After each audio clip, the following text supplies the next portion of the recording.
A mobilidade sustentável foi tema de discussão do Grupo LIDE na última sexta-feira. O ex-governador de São Paulo, João Dória, falou sobre transporte seguro e menos poluente e também sobre o comprometimento dos setores público e privado no estado. Acompanhe com Marcelo Matos.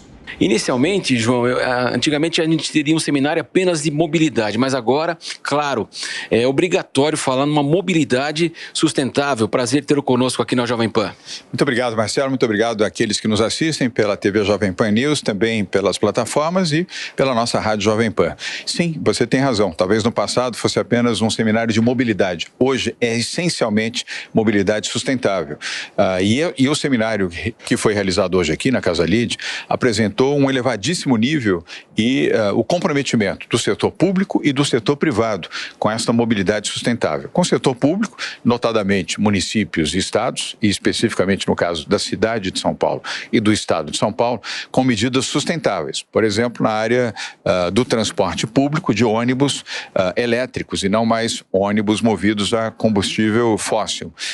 E a aceleração desse processo de troca da frota, não só na cidade de São Paulo, como nas principais cidades do estado de São Paulo. E há, felizmente, a continuidade de um programa que foi iniciado no nosso governo, à frente de São Paulo, e que está sendo continuado, e bem, a meu ver, pelo governo Tarcísio Gomes de Freitas, financiando essa troca de frotas nos municípios para que as prefeituras possam oferecer aos seus usuários um transporte seguro e não poluente.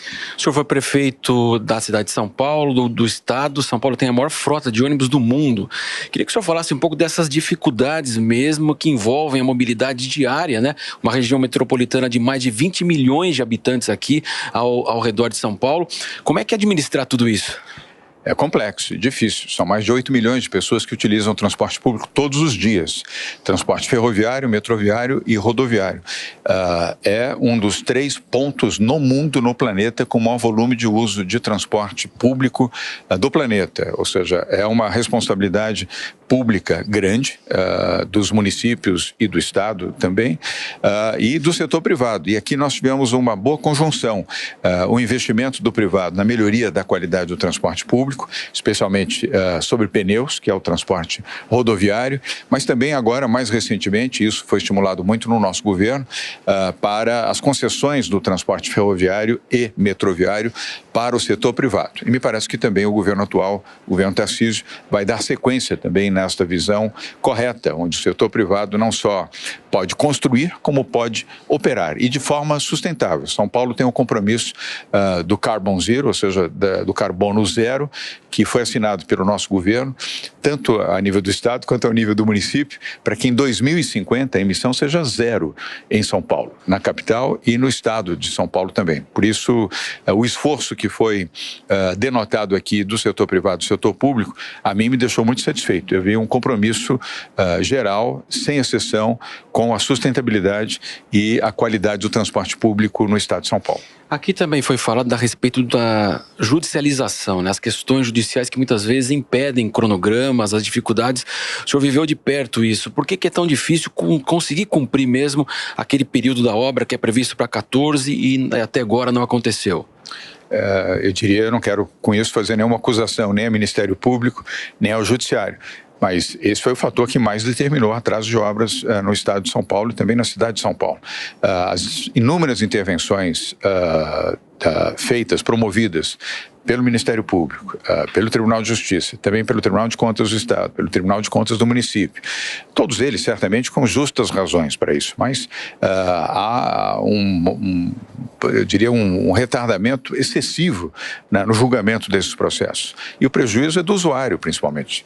Do usuário e daqueles que pagam seus impostos. Porque você, Marcelo, e aqueles que nos assistem aqui na Pan News, ao pagarem os seus impostos, imaginam que eles sejam bem aplicados e rapidamente retornados em qualidade de serviço para a população. À medida que um projeto programado para ser entregue em 2 anos fica parado na Justiça ou no Ministério Público, ou mesmo por circunstâncias do Tribunal de Contas, por 2 anos e nada acontece, isso desatende o interesse da população. Eu não quero dizer que devam ser rompidas regras e não obedecidas as regras, sejam as de transparência, que é a competência dos tribunais tribunais de contas, seja aquela da obediência à legislação que cabe ao Ministério Público e aos tribunais de justiça. Mas nós precisamos agregar aqui celeridade, em nome do interesse público. Se assim fizermos, obedeceremos à lei, à transparência, mas respeitando o interesse do usuário e do cidadão. Para fechar com o senhor, aqui nós tivemos bons exemplos, né? Porque se fala assim, temos que chegar à eletrificação, carbono zero, e aqui nós temos empresas que já atuam há mais de 25 anos fazendo ônibus elétricos e empresas também já montadoras aqui instaladas em São Paulo, no estado de São Paulo, que já produzem também essa tecnologia. É verdade. Empresas nacionais, inclusive, há multinacionais, são bem-vindas, a meu ver. Quanto mais, melhor. A competição é sempre saudável e útil na geração de emprego, geração de tecnologia e aprimoramento de qualidade e redução de custos. Mas há muitas empresas privadas, aqui vimos o exemplo da Eletra, que é uma empresa com base aqui no Grande ABC, produzindo ônibus elétricos de altíssima qualidade, no mesmo padrão da China, no mesmo padrão da Alemanha ou no mesmo padrão dos Estados Unidos, e é uma empresa inteiramente brasileira. E a sua presidente, a Bia Braga, deu aqui os exemplos de como a expansão desta produção de ônibus elétricos se acelerou, principalmente nesses 2 últimos anos. E por quê? Porque o governo do Estado de São Paulo ofereceu condições de financiamento, apoiou também a busca de financiamento federal e também a busca de financiamento internacional, porque estamos considerando que uma frota no Estado de São Paulo, ela pode superar 30, 40 mil ônibus. Se você multiplicar pelo valor unitário de cada ônibus, isso significa um investimento bastante substantivo, mas, sobretudo, necessário.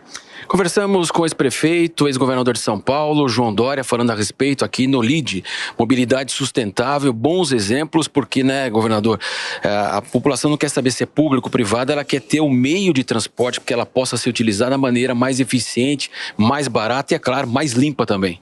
Exatamente. A população quer aquilo que lhe atende e lhe satisfaz, principalmente os mais vulneráveis. Aos mais pobres, aos mais humildes, aos mais carentes, representam a prioridade, a meu ver, do setor público e também do interesse do próprio setor privado. Isso foi debatido aqui.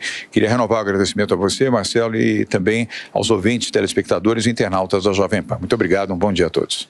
Obrigado, daqui a pouco voltamos com mais informações aqui na Jovem Pan. Até mais.